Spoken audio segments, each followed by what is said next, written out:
All right, chapter 2, which is how we use the motion of the airplane through the air to create downwash.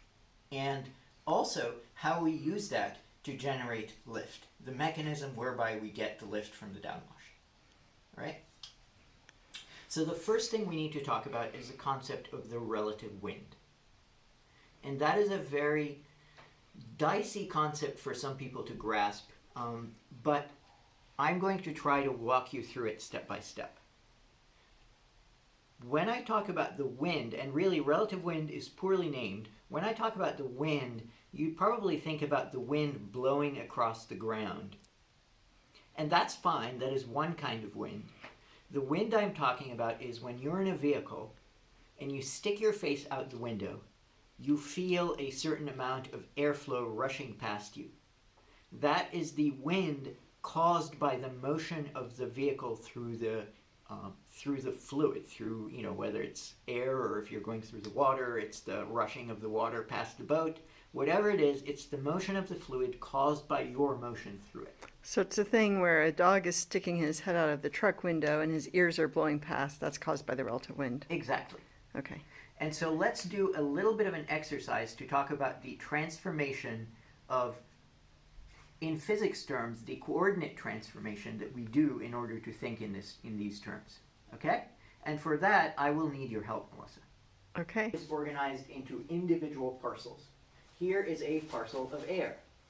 Think about it as just a piece of all the air in the world. Mm-hmm. Very nice. Okay.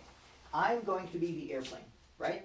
So I'm going to be moving, and the air, for now, assume that there's no wind. There's no wind moving across the ground, so the air is stationary relative to the ground.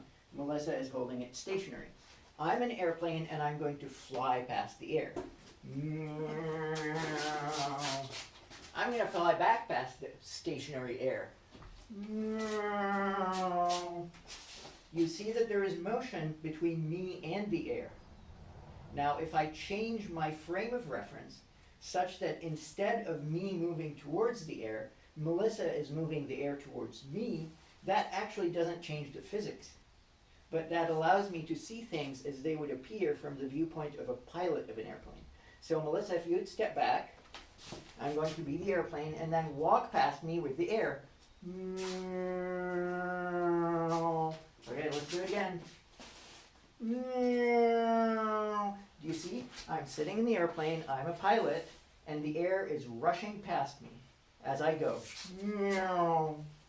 That is my frame of reference in which I'm going to be talking about the rest of this explanation. The frame of reference that's fixed to the airplane with the relative wind rushing past me. All right? Okay. Thank you, Melissa.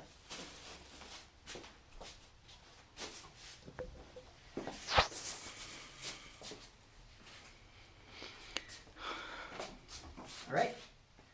Ready? Yes. So here we are.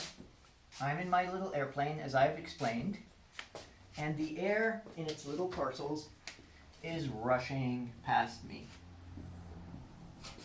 And now I'm causing the air to rush past me, let's say for now, because I have some kind of motor. I have a propeller, or I have a jet engine, or I have some other thing that's propelling me forward. Let's not worry about that right now.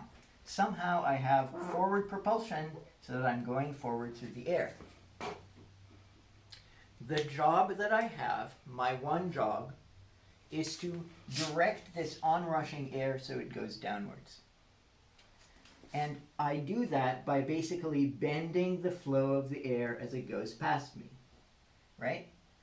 All I have to do is arrange to bend this airflow around me. So it's no longer zooming past straight, instead it is going downwards. How I do that, we will talk about that, right? But the bottom line is this has to be the effect. And by so doing, this little bit of air is now moving downwards in addition to moving backwards relative to me, whereas this bit of air was just moving backwards. By this process, I'm directing a jet of air, effectively, downwards, and that produces, for me, a force upwards. this force is what we call lift. And that is basically the foundational way. So the lift is happening above the airplane?